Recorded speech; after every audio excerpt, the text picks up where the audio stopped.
Motýl, rozhlasové hry. Rozhlas a televízia Slovenska uvádza pôvodnú rozhlasovú hru Viliama Klimáčka 8 uší. Poviem vám o mojich ušiach. Sú veľmi veľké. Predstavte si, že vetrík strapatí trávu ako vlasy. Tráva šuchoce, hýbe sa. On fúka, ale jednu vec rozhýbať nedokáže. Nech fúka, jak fúka. Nepočuli ste? Veď hovorím, tá vec sa nehýbe a preto je tichá. Je to lopúch. Alebo si predstavte... Správne. Slon. Teda neviem, či správne. Slona som nikdy nevidel. Iba v knihe. Píše sa rok 1938 a v Bratislave slony nežijú. Zatiaľ. Možno raz. Počkáme si. No a tento... Viete kto? Má obrovské uši. Plachty. Väčšie ako zmrzlinárov slnečník. Keby nimi zamával, možno by odletel. Presne tak vyzerajú moje uši. Čosi medzi lopuchom a sloním uchom. Vždy, ak môžem, nosím čiapku, ale niekedy to nejde. Noste v lete čiapku, budú sa vám posmievať. Ako by nestačilo, že vám na hlave rastú lopuchy. Ale má to jednu výhodu. Výborne počujem. To je sused, Ujo Weissman. Jazdí na červenej aerovke. Teda, viac ju upravuje, ako na nej jazdí. Fiakry si ho za to nemajú radi. Hamuj, však idú kone! Ja ho mám rád, lebo má koloniál a v ňom fantastické karamelky. Vždy, keď si našetrím pár halierov, idem si ich kúpiť. Podaj by ťa vyskočilo na tej smradľavej mašine! Ido! Pačigalský ho nemá rád. U Weissmana si kupuje len kyslé uhorky, lebo sú najlepšie v Bratislave. Ale možno keby si kupoval karamelky, by ho mal... radšej? Neviem, Bačigalský si rád vypije. Často na kozliku zaspí a kôň ho sám dovedie domov. Potom počuť, ako jeho manželka kričí. A to si radšej zapchám uši. Nie je dobré všetko počuť. Bývajú vedľa nás za stenou. A možno aj preto otec kúpil tú vec. Petrík, prekvapenie. Čo si doniesol? A keď ti poviem, nebude to prekvapenie. Pomôž mi odbarovať.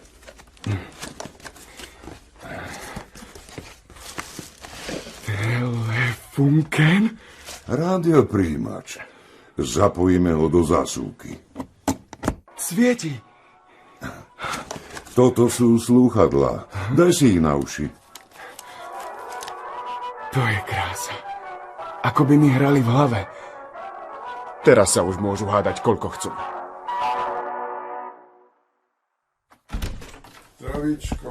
Dobrý deň. Dobrý deň, vyšujeme, ako sa máte. Odvtedy k nám začali chodiť ľudia.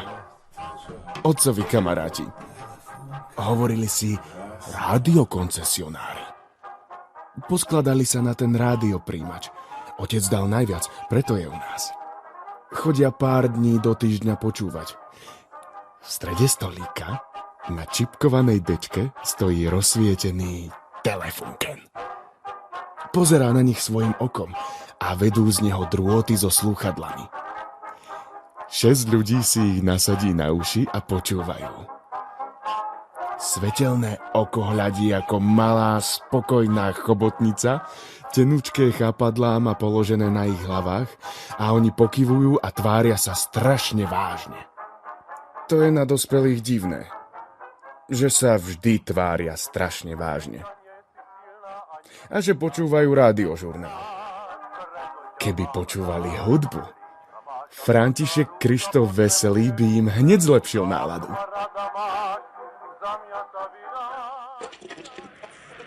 Ale oni nie.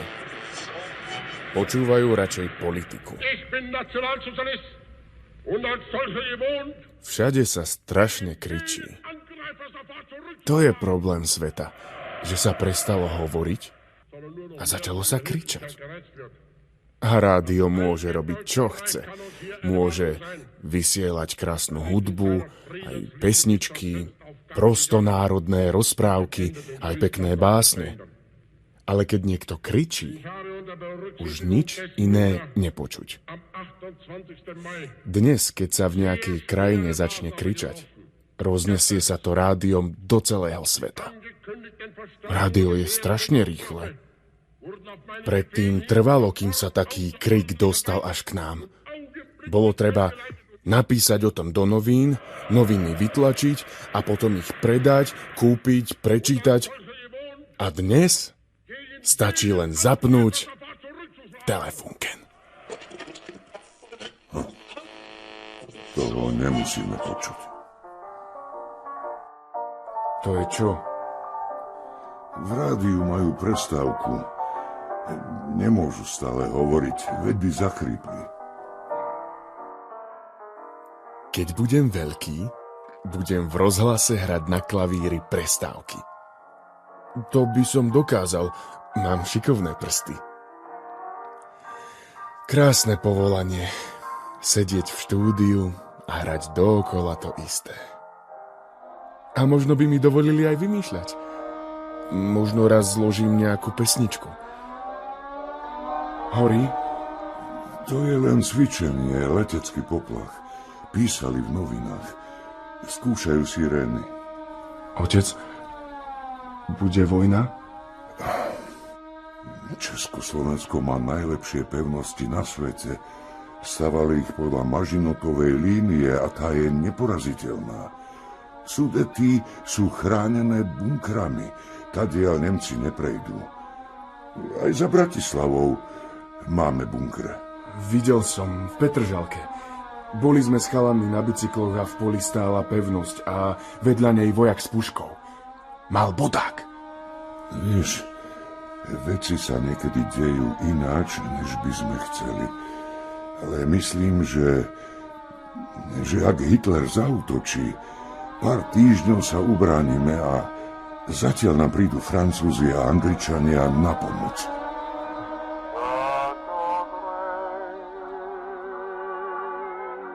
Ale Francúzom a Angličanom sa nechcelo chodiť tak ďaleko.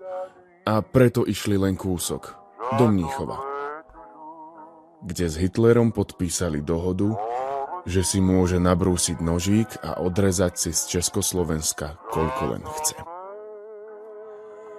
A on si odrezal nemecké pohraničie.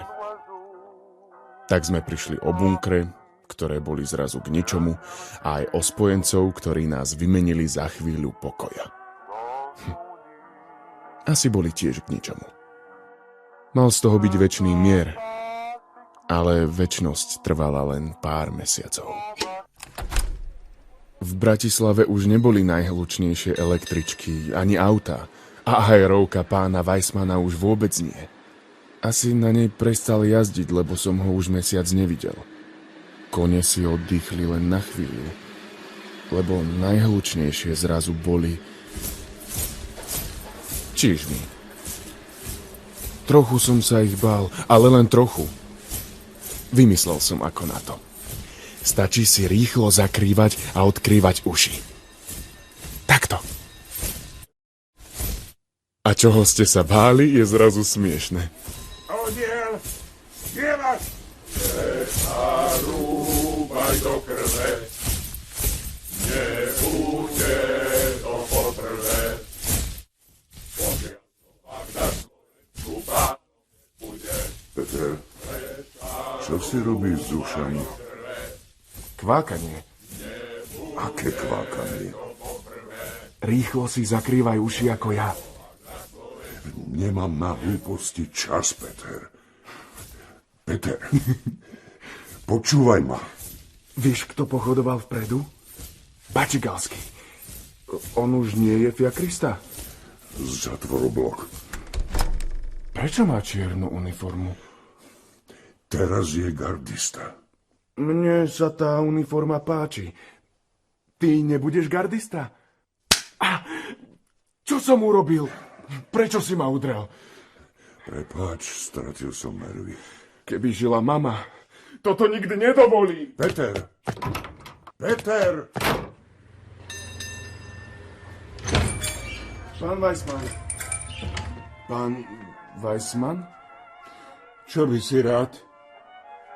Pán Bačigalský. Hovor mi, veliteľ. Hľadám pána Weissmana. Nie je tu. A pani Weissmanová?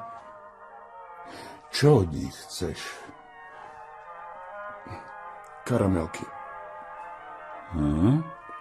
Mám na 4. Šikovný chlapec. Páči sa ti moja uniforma? Páči. Berieme aj mladých. Spýtam sa otca. Bol legionár, čo? Je hrdina. Bojoval. Na nesprávnej strane. Ty musíš mať rozum. Treba si vybrať správnu stranu. No, tu máš 6 karameliek. Ale mám len na 4. To je dar od Hlinkovej gardy. A drobné si nechaj. Je to zadarmo. Pánovi Weissmanovi budú chýbať. Tomu už nič nebude chýbať. Židov sme odviezli preč do Poľska. Postavia si tam domy a budú pracovať. A o ich majetok sa postaráme. To je rádio pána Weissmana. Ja si ho beriem. Si otravný ako tvoj otec.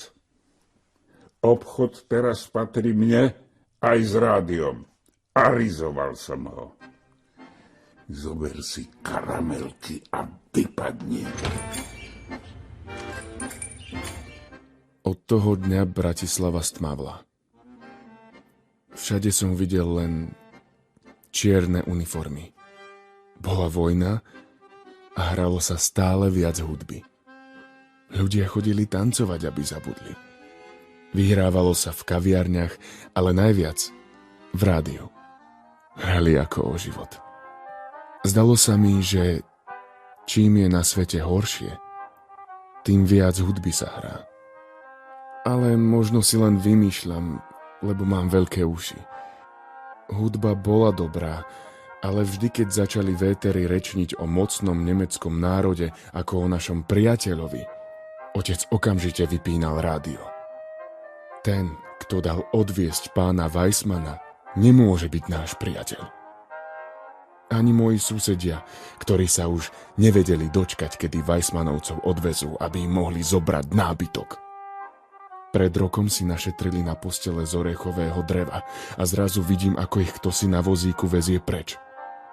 A ďalší sa ťahali o periny. Ľudia sú divní. A koloniál sa strašne zhoršil.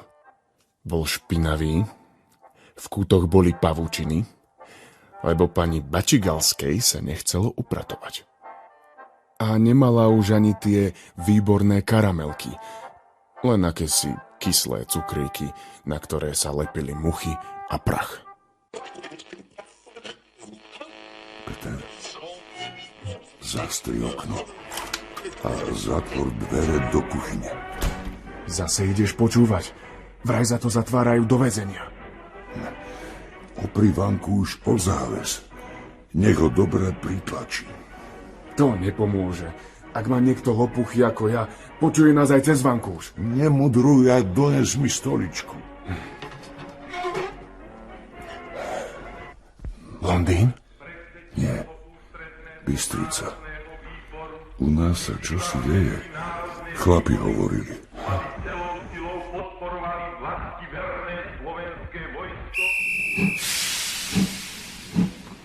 Na druhý deň sme s otcom sedeli vo vlaku do Banskej Bystrice. Vagóny boli plné ľudí, ktorí počuli to isté vysielanie ako my.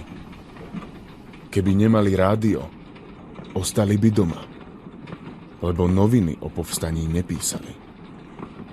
A keď písať začali, bolo veľmi ťažké dostať sa na stredné Slovensko, lebo na cestách boli hliadky. Všetci vo vlaku boli veľmi vzrušení a chystali sa bojovať proti Nemcom. Môj otec tiež. Bol som na ňo hrdý, ale bál som sa. Viem, že v légii zažil hrozné veci, aj keď o nich nikdy nehovoril. Prvé roky vraj kričal zo spánku, ale to som ešte nebol na svete. Sedel som vo vagóne a pozeral sa, ako za oknami ubieha krajina. Toto bol posledný vlak, ktorý pustili z Bratislavy. Otec ma zaviezol k detkovi do Telgartu a potom ma objal a povedal, že sa vráti. Otočil sa, ale v očiach mal slzy. Vtedy som ho druhýkrát v živote videl plakať. Prvý raz, keď zomrela mama, a potom teraz. U detka bolo fajn, len mi chýbalo naše rádio. Tak som sa túlal horou a počúval som lesnú hudbu.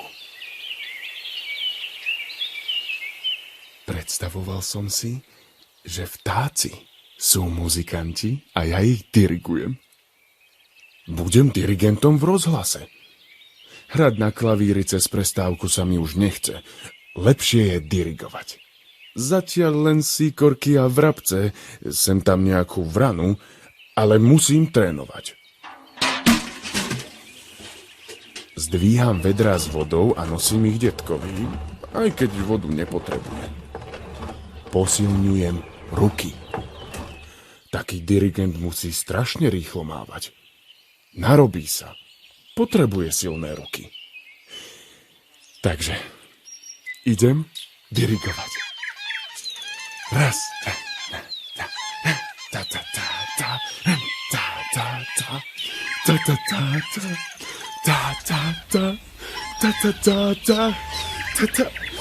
Hráme. Lesný orchester. Nahlas. No.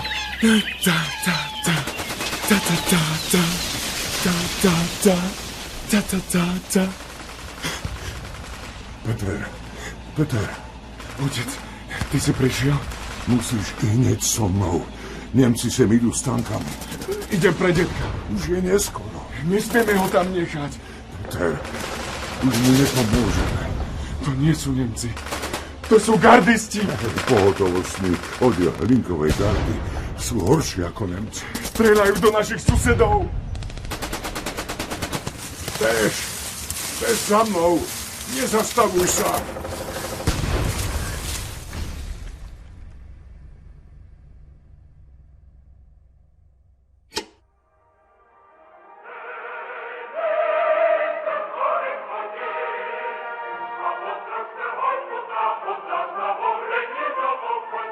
Poviem vám, ako som sa po uši zamilovala.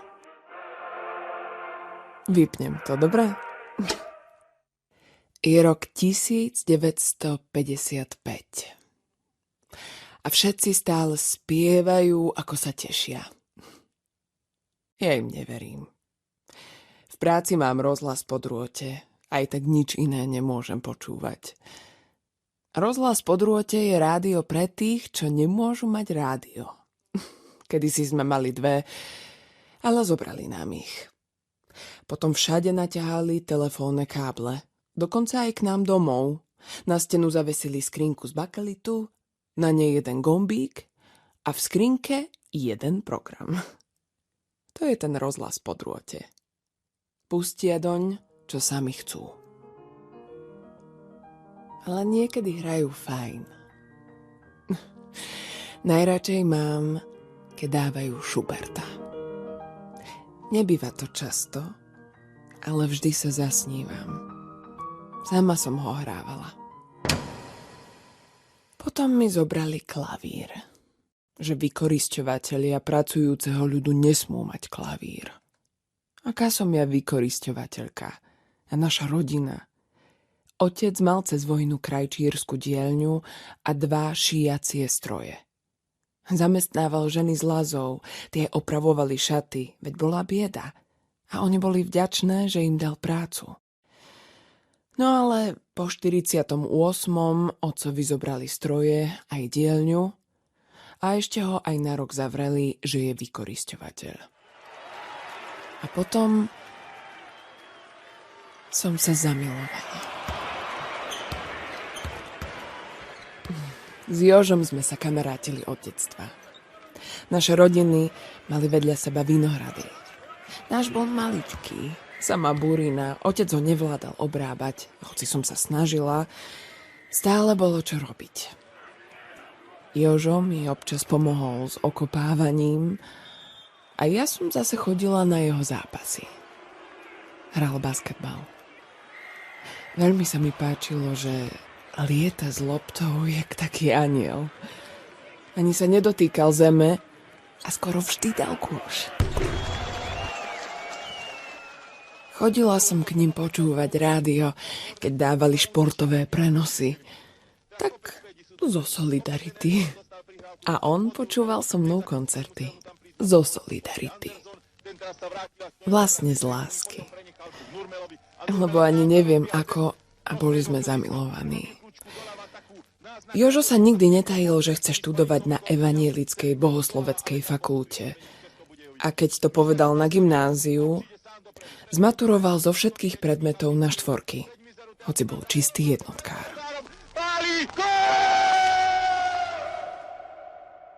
Vedela som, že klavír ma nepustia študovať, a tak som sa prihlásila na filozofickú fakultu. Ale keď sa dozvedeli, že chodím s budúcim farárom a že si ho chcem vziať, na školu ma neprijali. Spolužiačku, ktorej otec bol cez vojnu veliteľ Hlinkovej gardy, tu prijali, ale ja som nemala šancu. Bežala som domov. Otec bol v práci, robil rozvážku uhlia. Tak potrestali bývalého krajčíra, čo vykorisťoval 2 šijacie stroje. Nechcela som, aby ma niekto počul plakať. A tak som zapla rádio po drôte. Dávali hru pre mládež. Ani že ste tu všetci ďaleko od rodičov na tomto ostrove. Iba ja. Milovala som ten hlas. Emil Filo. Vtedy som nevedela, že už nie je dieťa a že len tak šikovne pracuje s hlasom. Započúvala som sa do príbehu chlapcov, ktorí stroskotali, keď ich zahnala búrka na ostrov, kde prežili 2 roky prázdnin. A vtedy som to pochopila. Boh mi dal 2 roky prázdnin, aby som sa pozbierala.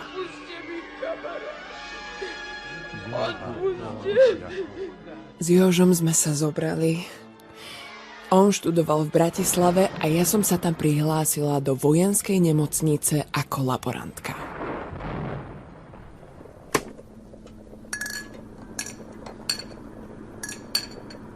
Vnútri bol hrozný zápach. Nie, to je slabé slovo. Bol tam strašný smrad. To, čo hučí, je digestor. Má pachy odsávať, ale neodsáva nič. Dokonca sa mi zdá, že smrad zosilňuje. Nehambím sa povedať, kde robím. Je to močové laboratórium a zo mňa sa stala laborantka, dievča, ktoré pláva na biednej lodičke uprostred divnej doby, ktorá trestá deti nepriateľov štátu tak, že z nich robí stroskotancov. Pracovala som a z rozhlasu po drôte som počúvala hudbu, správy aj hry pre mládež. Hudba ma nadchýnala, hry bavili, ale zo správ som mala zimomriavky. Svet bol napätý ako strúna, ktorá už praskne. Jožo medzi tým doštudoval a chystalo sa jeho vysvetenie. To bola veľká slávnosť. Piekli sa kurčatá, voňali koláče, lebo sa mala zísť celá rodina. A keď som pomáhala svokre v kuchyni, Práve volali z ministerstva, že má ísť za povereníkom pre veci cirkevné. Vítajte. Čítam vo vašich materiáloch, že vaši rodičia majú vinohrad? Tak potom ste z roľníckej rodiny, skoro ako proletár, však? Jožo odvetil, že okopávať vinič je síce riadna drina, ale ako proletár sa necíti, lebo študoval bohosloveckú fakultu. No a takto sa chvíľu bavili, ako keby sa poznali odjak živa. Po vysvetení vás pošleme do jednej dediny za Nitrou. Sú tam odbojní farníci. Potrebujeme, aby ste nás pravidelne informovali, aké sú v cirkvi nálady. Jožo mal dobrú výchovu, ale v tej chvíli v ňom vykypela zlosť ako voda v hrnci a na povereníka sa rozkričal, že on nikoho udávať nebude. Aký ste prudký, súdruh. No tak. Čítali ste Červené víno? Čítali však? No, veď ste z toho kraja. Tam sú vinohradníci riadni zúrvalci. Príďte o týždeň a potom si pohovoríme. Lenže môj muž hneď povedal, že nepríde, lebo nebude farár udávač a nedostal súhlas na vysvetenie a musel okamžite nastúpiť na povinnú vojenskú službu. Vojáci, vpravo vbok, pochodom vchod, spievať. Přes spáleniště, přes krvavé řeky, pluk za plukem jde, nepochvějně dál. Odkrútil si 2 roky a mal ísť domov, ale vypukla kubánska kríza. Už ste aj zabudli, čo to bolo, však?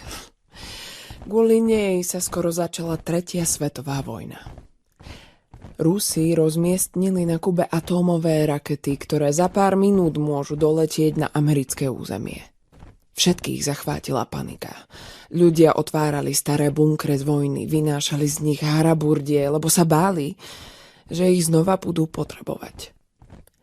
U svokrovcov sme počúvali všetky svetové stanice, ktoré sme dokázali naladiť. Skoro nič nebolo rozumieť. Naša vláda okolo Československa postavila silné rušičky, aby sme nemohli počúvať správy zo sveta.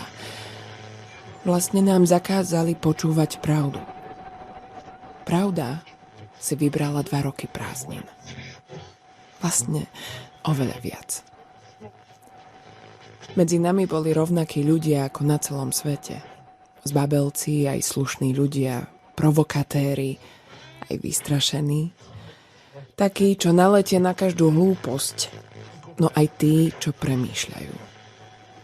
S útržkou správ v zahraničnom rozhlase, medzi riadkami novín, spašovaných časopisov a od tých, ktorých známi mali známych na dôležitých miestach, sme si pomaly skladali neúplný obraz pravdy. Mal veľa dier, ale jedno bolo isté. Vo vzduchu naozaj visela 3. svetová vojna.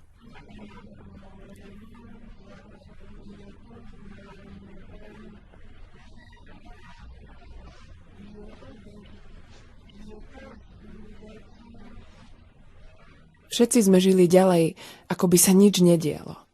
Čo sme mali robiť? Ja som nazbierala odvahu a podala si prihlášku na vysokú školu.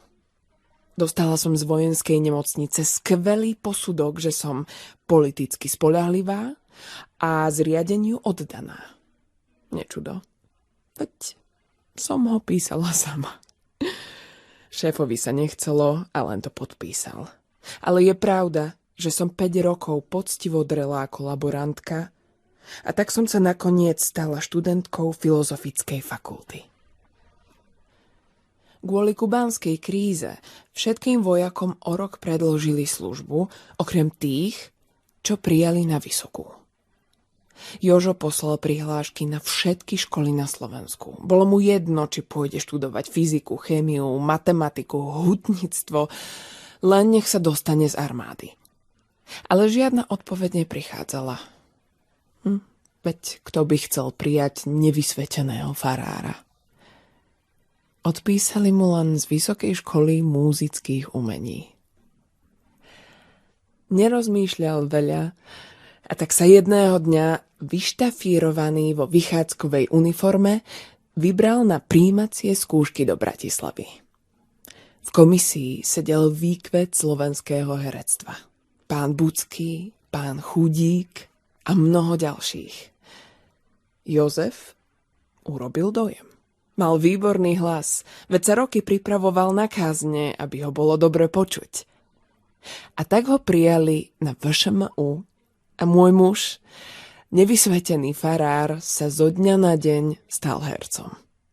A doštudoval to. Viete, akú rolu si zahral na škole?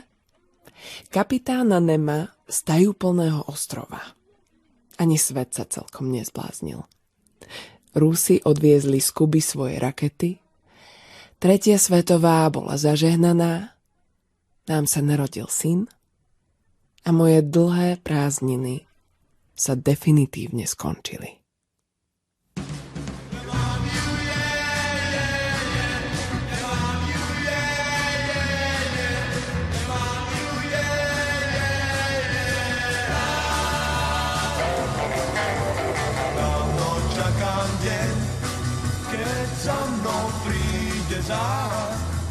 Poviem vám, ako som dostal najväčšie za ucho v živote.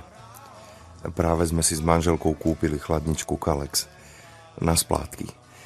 August 1968 je veľmi horúci. Potraviny sa hneď pokazia. V Československu sa nenakupuje. V Československu sa zháňa. Keď zoženiete mäso, musíte sa oň riadne postarať. Bez chladničky ho rovno môžete vyhodiť. Moja žena je majster v konzervovaní a tiež rada zavára. V Petržalke máme vedľa marhulových sadov malú záhradku. Baví ma tam chodiť. Vyzerá to tam ako na dedine. Jediné, čo ma nebaví, sú komáre. Vraj nám záhrady čoskoro zoberú a tu bude sídlisko. Neviem, či si niekto spomenie, že v Petržalke kedysi všetko voňalo. Po marhuliach. Jari, ktorá začala tento rok, hovoria Pražská jar. Motýl, rozhlasové hry. Ale je to aj Bratislavská, či Košická jar. Československo sa začína meniť. Toto je moje hobby. Autokľúče, špeciálna sada. Švagor mi ju doviezol zo západného Nemecka. Keby som sa nestaral o motor, nemal by som na čom chodiť do práce. Mám Škodu 1000 MB, ktorú sme prekrstili na 1000 malých bolestí. Mám ju rád.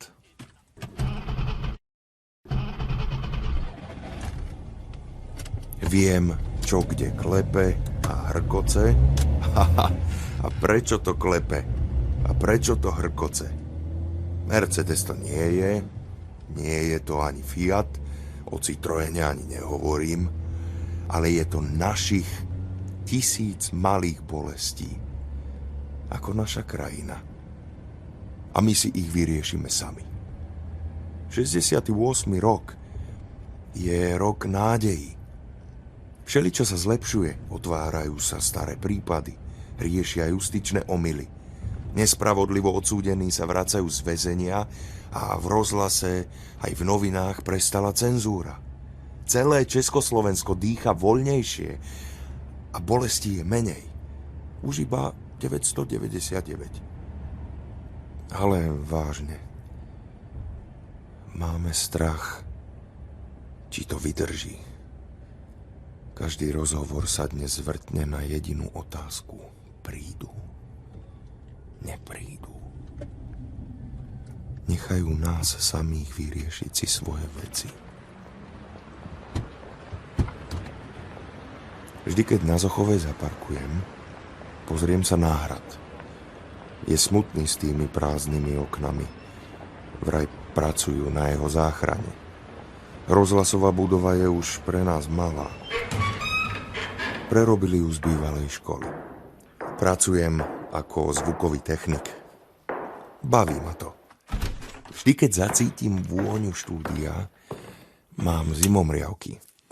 Ako chalan som si montoval kryštálky a počúval na nich vysielanie.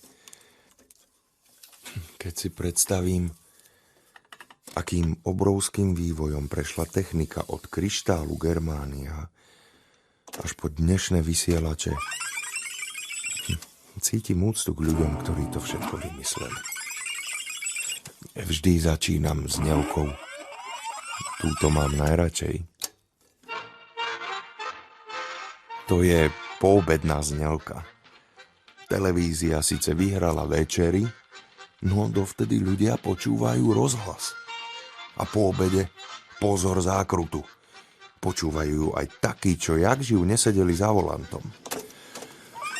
No, ale dnes mám nočnú, celkom iné vysielanie. Takže nasadím kotúč s páskou. Skontrolujem pult, či je všetko v poriadku, pozdravím sa s hlásateľom a dám si kávu. Zalievanú mletú štandardku a veľa mlieka. Smejú sa mi, že som Angličan, ale tí si mlieko lejú do čaju, nie?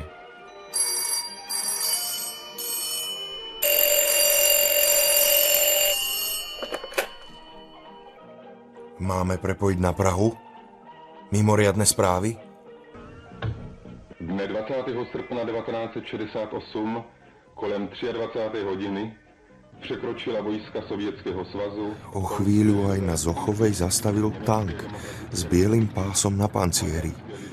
Otočil hlaveň do našich okien. Hneď za ním prišli nákladné autá. Do rozhlasu vnikli ruskí vojaci a zastavili vysielanie.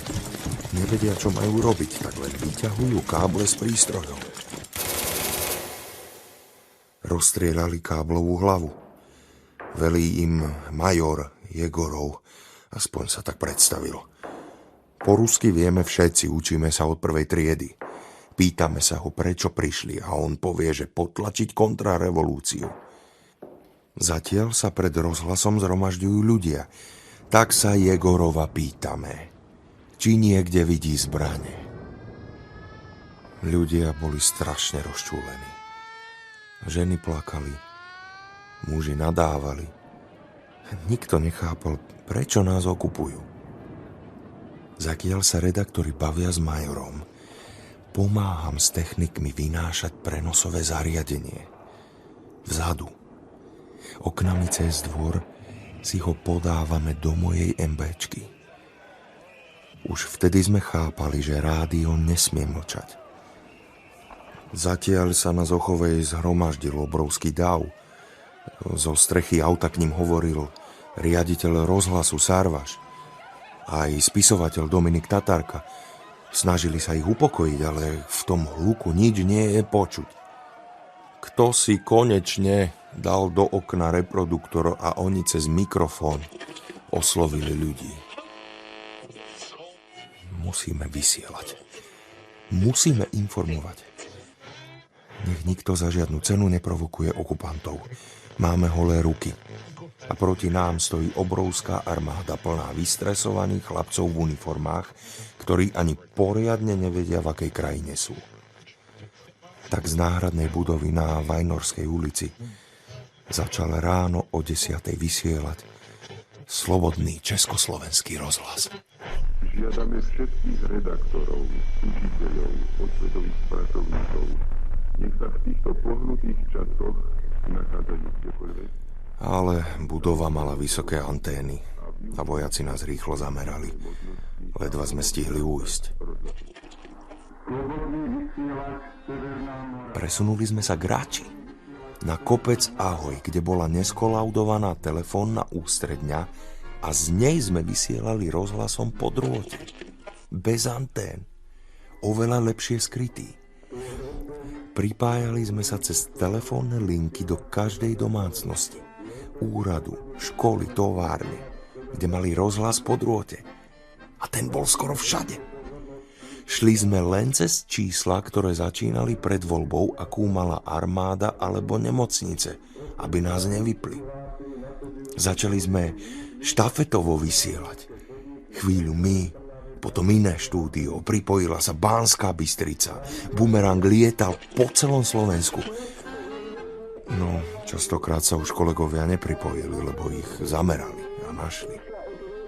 Okupanti nechápali, ako je možné, že rozhlas vysiela, keď techniku rozstrieľali. Redaktori pracovali dňom aj nocou. Na písacích strojoch pripravovali najnovšie správy a posielali ich do vysielania. Privážali ich často aj sanitky, aby sme neboli nápadní. Kopec na Ahoji bol málo frekventovaný a bolo len otázkou času, kedy si niekto všimne, že tam chodí podozrivo veľa aut.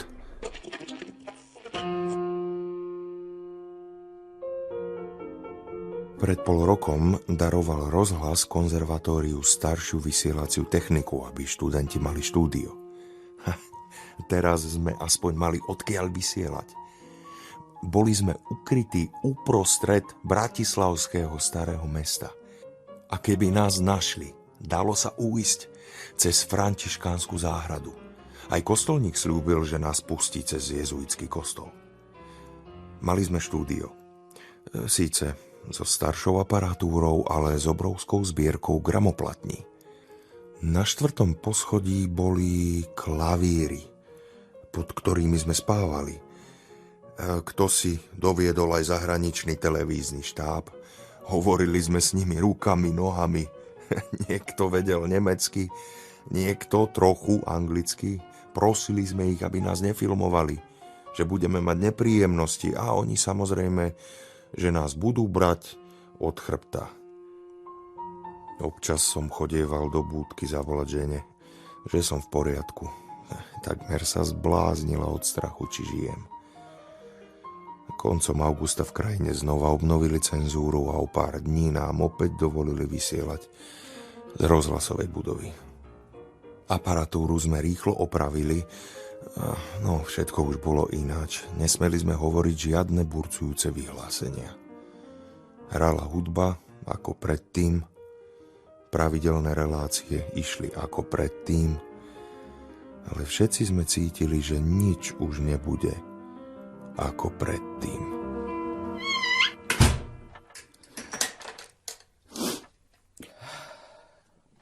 Ahoj. Čo sa deje? Bol si v televízii. Ja? Kde? Na Viedni. Ako vysielate z tajného štúdia. Veď nás brali od chrbta. Videla som ťa, aj ostatných. Fajčili ste, jak takí kouboji, šermovali rukami. Nič sa nestane, nemaj strach. V rozhlase je veľa slušných ľudí. Aj vonku. Na uliciach, videla si to? Všetci držíme spolu. Áno? A dokedy? Pozor, zákruta! Prosím ťa, môžeš? Moment, súdruh vedúci, pustím hudbu. Čo sa deje? Mali sme tu v rozhlase schôdzu komunistickej strany. Výboru vadí, že si robil ilegálne vysielanie. Nebol som sám. Urobia z teba exemplárny prípad. Chcú ťa vyhodiť z práce. No, možno sa uchytím ako automechanik. Miro, neblbni, toto je vážne. Volali tajní, či chodíš do práce. Ja na tvojom mieste, ešte sú otvorené hranice. Ja by som odišiel. Ahoj. Marta, mám čosi dôležité.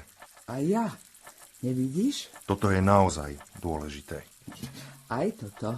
Varím ti večeru. Hovoril som so šéfom.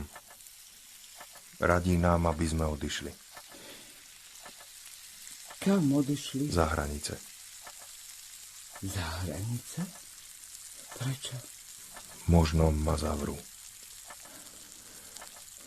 Musíme odísť. Bude to len nakrátko.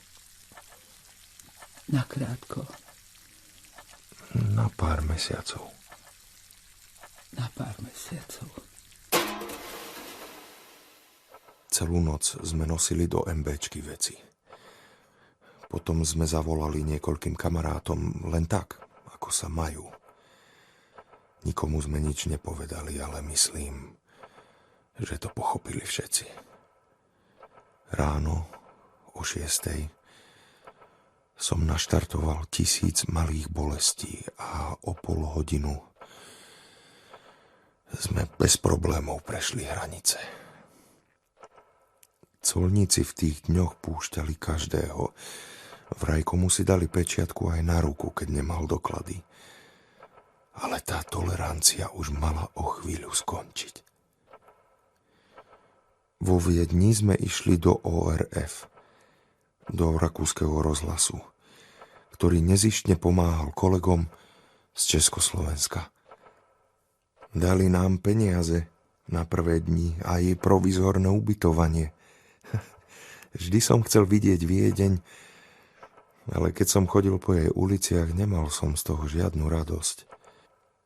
Keď sme si ľahli spať, dlho sme ležali s otvorenými očami. Boli sme v novom svete. Z chodby znela vzrušená slovenčina, čeština a my sme zrazu boli utečenci. Vtedy mi napadlo, že v zásuvke mám zamknuté pásy na zajtrajšie vysielanie. Nemôžem to šéfovi urobiť, vždy bol ku mne slušný. Manželka si myslela, že som sa zbláznil. Bože, raz nebude, pozor, zákruta. Plakala, ale nakoniec pochopila, že iný nebudem. Skoro ráno som sadol do svojej MBčky a znova som bol v Československu.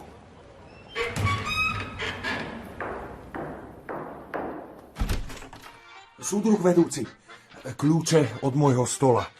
Sú tam pásy na dnes. Viro, hľadali ťa tajní. A ukázal mi čerstvé noviny. Bola v nich moja fotka a titulok. Organizátor protištátneho vysielania emigroval medzi svojich. Podal som mu kľúče a rýchlo som vypadol. Motor naskočil na prvý ráz, ale nešiel som hneď na colnicu. Išiel som zaplatiť poslednú splátku za chladničku. Chápte? Nechcel som utekať ako zlodej. Až v aute som si uvedomil, že dnes mám Kristove roky. Mám 33. Môj život sa síce láme, ale nekončí. Aký bude, neviem.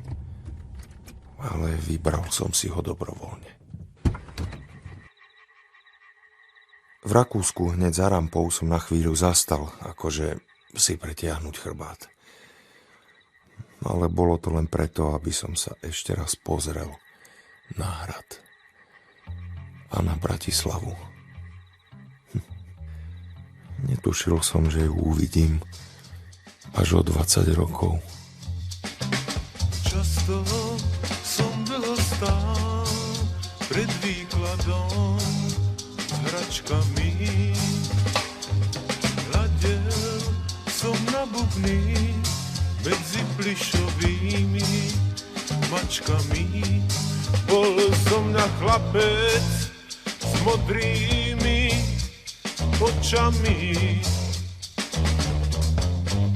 Bol som na chlapec s modrými očami. Poviem vám o ušiach môjho syna. Keď sa narodil, boli maličké ako 2 slimáčiky. Také zakrútené ako lúpenie, ktoré sa chystajú rozviť. Ale toto by som mu nemohla povedať. Urazil by sa, že už nie je dieťa. A to naozaj nie je. veď má 18. Hoci stále v ňom niekde ten malý chlapec, ktorému rozkvitli uši, je. Môj syn cíti hudbu. Neviem, po kom získal sluch, po mne nie, ale manželov detko bol kapelník dychovky. Ale to synovi nesmiem povedať, lebo dychovka mu pripomína pivo a jaternice. A on má rád rock'n'roll. Hrá na klavír a na gitaru, no najviac ho bavia bubny.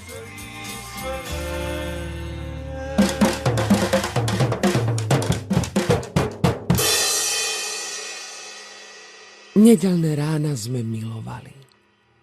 Vliezol do našej postele, s manželom sme sa posnuli a v strede mu urobili teplý peliešok. A všetci sme z rádia počúvali rozprávku. Dnes vám chcem porozprávať príbehy chlapca. Televízia mala v roku 1970 len 2 kanály a nevysielala toľko kreslených rozprávok ako neskôr. Deti ešte dokázali sústredene počúvať rádio. Slová v nich prskali ako malé ohňostroje a zapaľovali fantáziu. Aké to bolo iné, keď sa už len pozerajú na prúd rýchlych obrazov, po ktorých mám pocit, že sa im v očiach krútia špirály. Prosto nechcem povedať, že je to zlé. Myslím ale, že kedysi, keď mali len rádio, si vystačili s krajinami, ktoré nik neanimoval, lebo vyrástli priamo v ich hlavách. V tom svete pod vlasmi, ktorí obývajú naše myšlienky a ktorým pretekajú divoké rieky predstáv a vodopády fantázie. Čo iné než krajiny zvukov syna priviedli k hudbe? Dobre viem, že to boli najmä Rolling Stones. Počúval ich, kde len mohol. Tranzistor mal prilepený k uchu, až som musela zakričať, že ohluchne. Tak ho potom kládol na radiátor a potrubie sa stávalo veľkou anténou a hudba hrala lepšie. Ale to bolo až v 7, 8 rokoch veku. Predtým sa jeho predstavivosť sítila nedeľnými rozprávkami v rodičovskej posteli. Obaja si na to s manželom pamätáme, ale nehovoríme to nahlas, aby sme nezaplašili tú prchavú spomienku na detstvo, ktoré sa mení na chlapčenstvo a potom na dospelosť. A vlastne sa ani nedá vypovedať, že vlastný syn nás potrebuje čoraz menej. Naša sušiareň sa zmenila na rock'n'rollovú skúšobňu a naše parádne rádio Stereo Rossini sa stalo zosilňovačom. Najprv si do neho zapojil elektrickú gitaru Jolana, ktorú dostal na narodeniny. Všade sa už hralo drsne a stále viac nahlas. Pri vešaní plachiet v sušiarni som sa dozvedela, že to je punk a že melodické pesničky sú preč a že dnes sa v hudbe kričí a nadáva, lebo svet si nič iné nezaslúži. Vtedy už mal kamaráta, ktorý si zobral jeho gitaru, lebo on sa rozhodol, že bez bubnov to nie je ono a že na ne zahrá sám. A začal ich po kúskoch vláčiť do sušiarne a po týždni, keď som šla zavesiť naškrobené obliečky, som ich uvidela.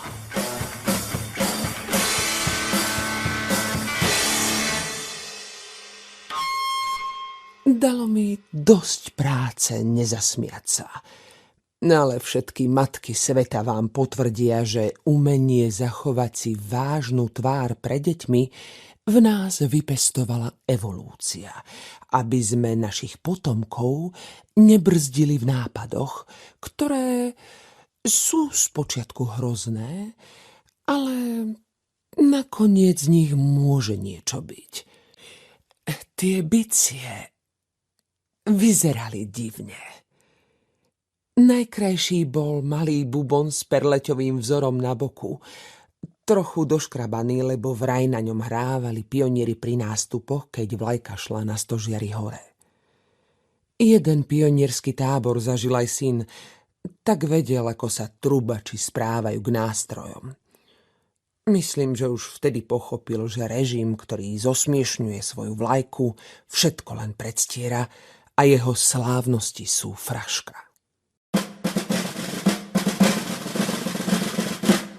Potom mi zahral na pionierský bubon, ktorý drží rytmus, a preto sa volá rytmičák. Ten s hlbokým zvukom, o tom naisto viem, že ho má aj dýchovka, a spýtala som sa, či mu nevadí, že má bubon, čo hrá k pivu a jaterniciam, ale on sa uškrnul, že záleží na tom, ako na ňom hráš. A uvidieť ďalšiu vec bicej súpravy, odborne nazývanú kotol, chcelo obrovskú dávku materinskej tolerancie. V sušiarni stála valcovitá krabica z papiera, pôvodne od pracieho prášku s plastovým vrchnákom, ktorá sa nečakane zmenila na bubnovú blanu, a už som vedela, kam zmizol náš Persil, na čierno dovezený z Rakúska. A mal aj činel. Bol prasknutý a zavesený na klinci, zatlčenom do hokejky z takzvaného športového obdobia, ktoré u ňoho trvalo jednu zimu, zrovna keď v televízore boli majstrovstvá. Lenže tolerantná matka nehreší. Tolerantná matka mlčí a najtolerantnejšia matka chváli.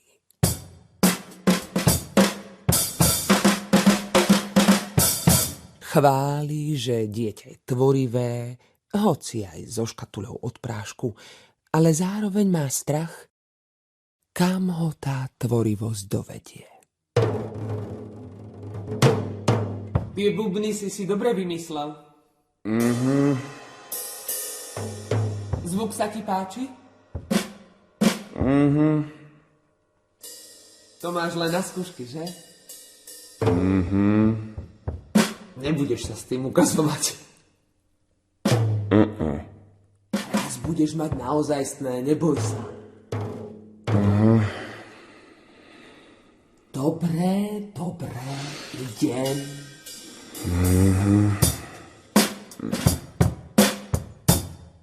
To bol štandardný dialóg matka, odrastajúci syn. Kvetnatá matka a jednoslabičný syn. Môžem byť vlastne rada, že hovorí mohol len prikývovať. Matky sa vedia tešiť aj z mála, lebo stále dúfajú, že to ich deti prejde, netušiac, či nevojdú do ešte horšej fázy.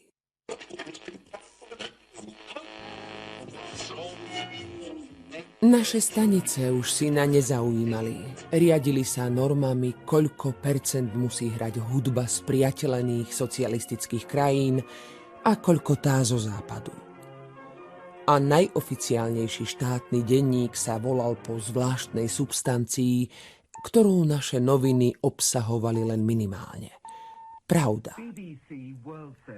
Po augustovej okupácii nastúpili dlhé a nudné roky, ktoré šušťali frázami a ktorým prischol názov normalizácia. Ale bola to skôr nenormalizácia. Ja som prišla o miesto v úrade, pretože som pri previerkach nepovedala, že tanky v 68. boli bratskou pomocou, ale že to bola okupácia. Tak som sa stala upratovačkou v jednom výskumnom ústave. Všetci moji bývalí kolegovia vedeli, že to okupácia bola. Vedeli, aká je pravda, ale nepovedali ju, aby nepoškodili svojej rodine a svojim deťom. Bola som hlúpa, nezodpovedná. Bola som krkavčia matka.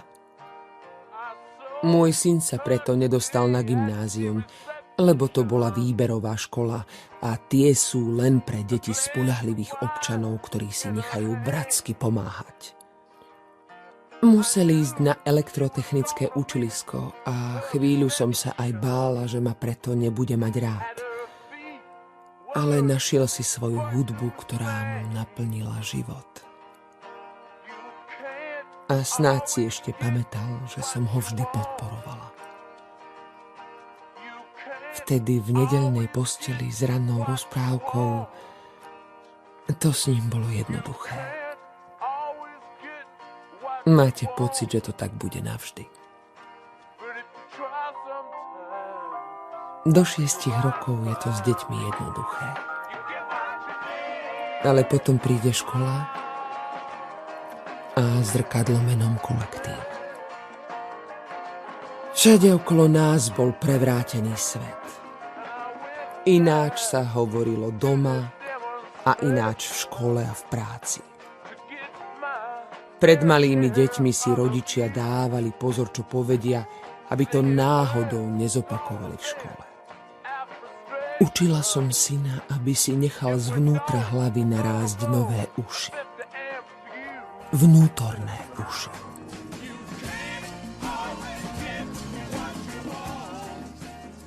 Nimi budeš počuť hudbu, hovorila som mu.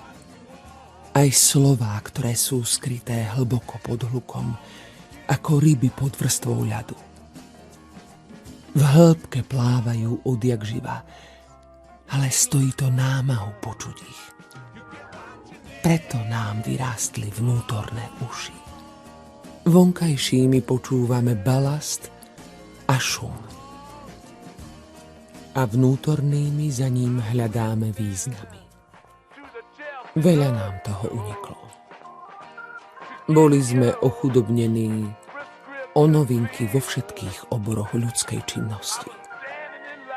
Cez železnú oponu sa k nám ťažko dostávala nielen hudba, zakázané knihy a nové umenie, ale aj myšlienky, filozofia, poznanie. Všetok ten čerstvý vietor zo sveta, ktorý sa síce tiež podkýnal ako my, ale mohol verejne korigovať svoje chyby a potom o nich vyslať správu. Toto všetko sme nemohli počuť.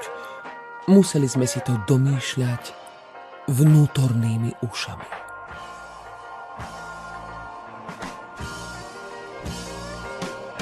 Všetci sme cítili, že napätie rastie a čosi sa musí stať. Para unikala z deravého kotla menom Československá socialistická republika všetkými dierami. A nikto sme netušili, že ventil vyrazia študenti a medzi nimi aj môj syn. Bol vtedy v Prahe, lebo tam študovala jeho frajerka.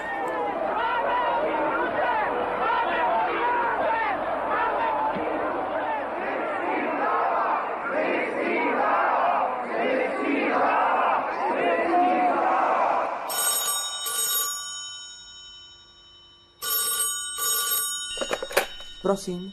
Mami? To si ty, mami? Čo sa deje? Si v Prahe?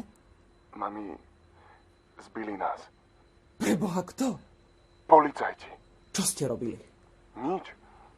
Bol to pokojný pochod k Medzinárodnému dňu študentov.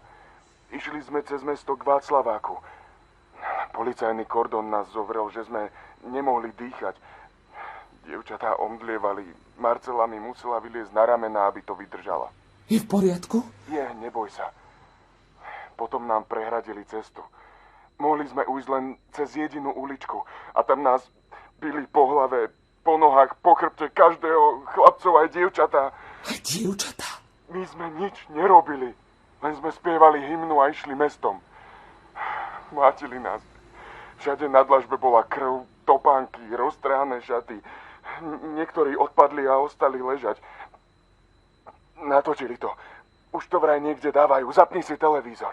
U nás pôjde Angelika. Musím končiť. Ahoj, mami. Dávaj si pozor. Jasné. Mám ťa rada. Potom mi dala kamarátka vyhlásenie, naklepané na tenučkom papieri. Vznikla verejnosť proti násiliu. Dlho som nerozmýšľala a tak som to ja, upratovačka vo výskumnom ústave, ktorá sa už nechcela pozerať, ako naša vláda bije naše deti, na chodbe prečítala. Väčšina inžinierov a laborantov to mlčky počúvala. Len šéf a zástupca rýchlo odišli. Žiadame, aby sa vláda dištancovala od brutálneho násilia 17. novembra 1989 a aby boli vinníci potrestaní. Žiadame odstúpenie všetkých predstaviteľov vlády a komunistickej strany, priamo zodpovedných za eskaláciu násilia. Chceme viesť dialóg. Žiadame stretnutie s predsedom vlády Slovenskej socialistickej republiky.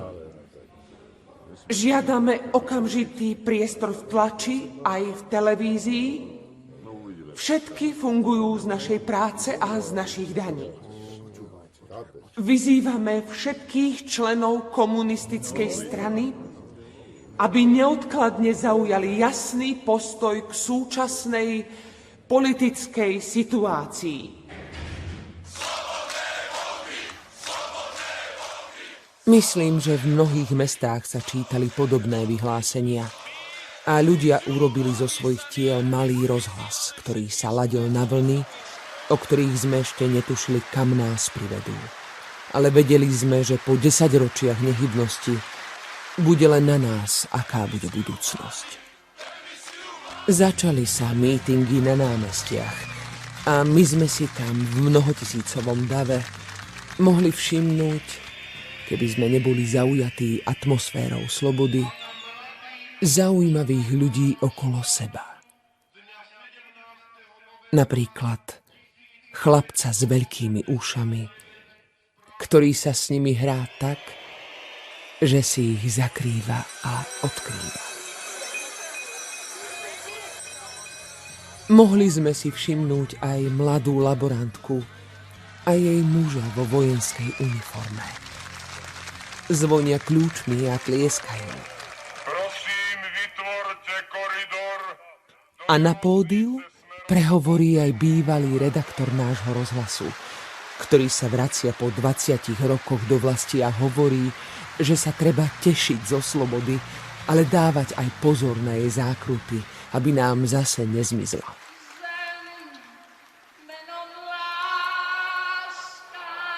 Myslím, že vtedy tomu nikto nerozumel.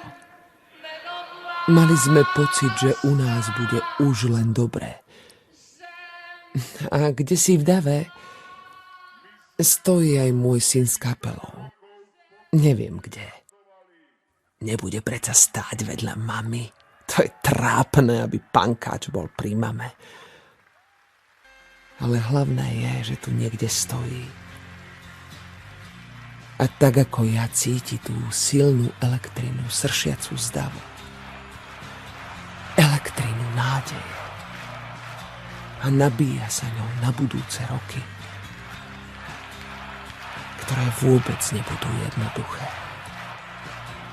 Nabíja ako batéria. Nech mi nehovoria, že mám vravieť hlasno, tí, čo včera tichým rozbíjali ústa. Nech mi nevravia, že už v tom majú jasno, tí, čo s veľkou slávou a za naše dane objavili prústa.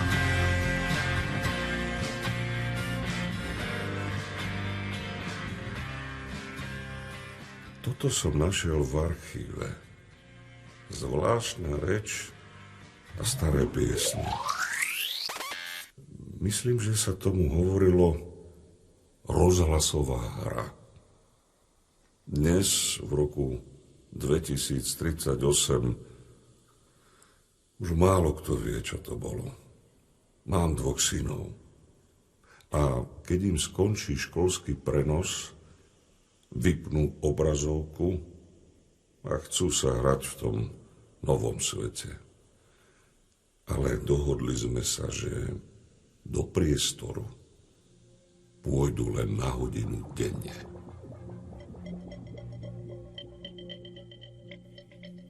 Na dlhší čas je to nebezpečné. Mne v ich veku stačil počítač. Naháňal som na obrazovke autá. Neveril som, že je to ozajstné, ako veria oni. Raz som v tom ich priestore bol.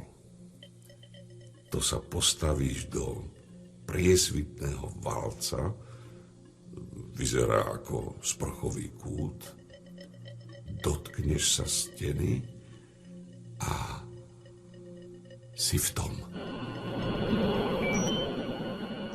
Uveril som, že sa to naozaj deje.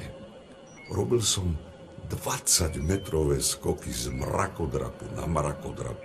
Občas som sa húpal na liane, ktorá obrastala zaniknuté veľkomesto, a uhýbal som sa pred strelcami, ktorí do mňa pálili z každého okna.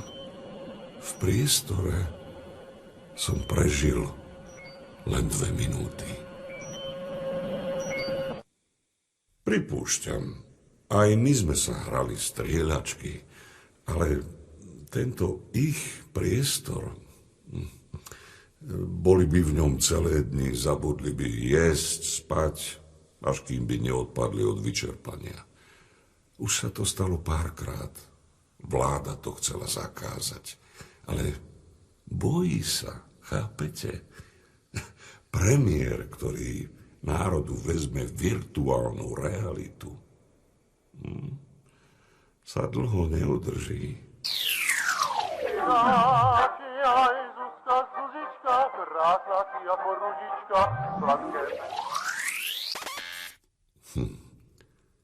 Toto sa kedysi počúvalo.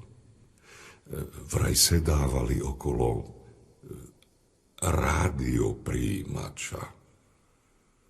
Dnes sa už nikto s nikým nestretáva, len cez obrazovku. Počúvame druhých, vlastne predstierame, že ich počúvame, ale vlastne im len pozeráme na ústa. Zabudli sme počúvať. Uši nám atrofovali.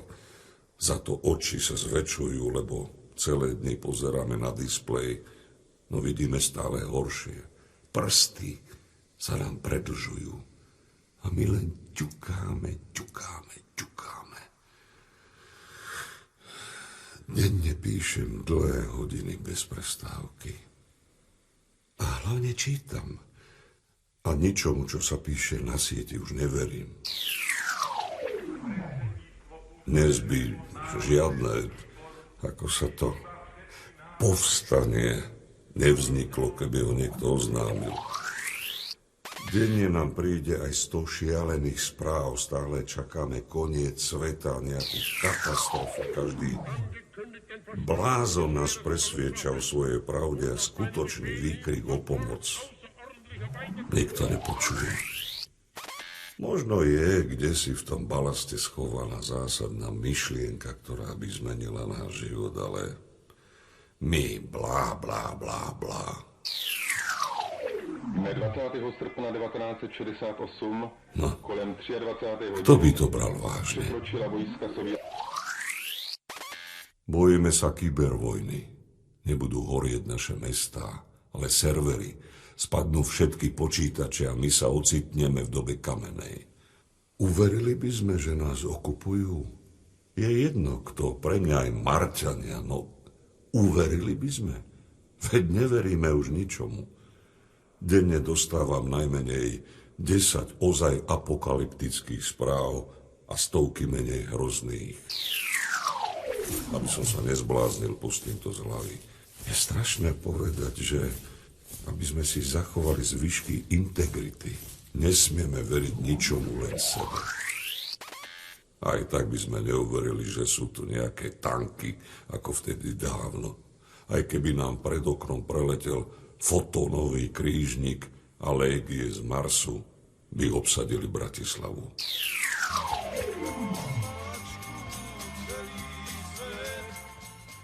Neviem, kto to naspieval, ale dojíma ma chlapcov vzdor, že už nebude poslušný, že bude sám sebou. Príbeh, ktorý všetci snívame, keď sme mladí, kým nepochopíme, že Ale čo? Možno raz moje deti výjdu z priestoru a povedia, že chcú ísť na lúku, ktorú nikdy nevideli. A možno im pustím túto rozhlasovú hru. Vydržia ju počúvať, keď my už len pozeráme. Ucho už dávno nechráni ľudský rod pred nebezpečím ako pred tisíckami rokov. Kedysi podozrivý zvuk znamenal skryť sa pred šelmou a zachrániť si život. Dnes do nás všetko vstupuje očami.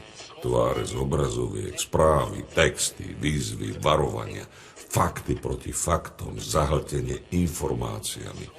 Všade príbehy generované umelou inteligenciou. Veď herci už pred pár rokmi prestali existovať. Sú len avatary. Áno, pre pamätníkov ešte generujú Marilyn Monroe a Seana Conneryho. Točia s nimi nové filmy. Využili ich niekdajšie tváre, zatiaľ čo oni už slobodne chodia po tom svojom priestore, plnom voľnosti, priestore, ktorý je kdesi strašne vysoko, ktorý nie je valec, ale nekonečné lúky s trávou a spievajúcimi vtákmi. Nádherný priestor. V duchu ho počujem. Keď zatvorím oči, vtedy ho vidím tým starým spôsobom. Celkom živo. Vidím ho ušami. Skúste to. Vidíte? Vidíte ho?